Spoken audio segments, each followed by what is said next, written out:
బాలగణపతి వినాయకుడు వేద మంత్రములను ఊరూరా గ్రామ గ్రామాలు వినిపించేనట, చదివేనట.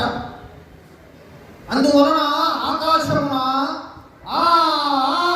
అని శబ్దము కలిగేనట. అందున పదులు నశించిపోగాడ. గొర్రెల అరుచును, భూదేవి పోయని అరుచును, జోలపాడు సుగమము నుండి రక్తము గారేది. డెప్పులను ఊరూరా నరులు వద్దు కలిసి చంపేది. సామగానముతో వీరభోగ వసంతరాయలు వచ్చి పురుషాది ఆపాలమో పాలమో పాటలో పాడేనట.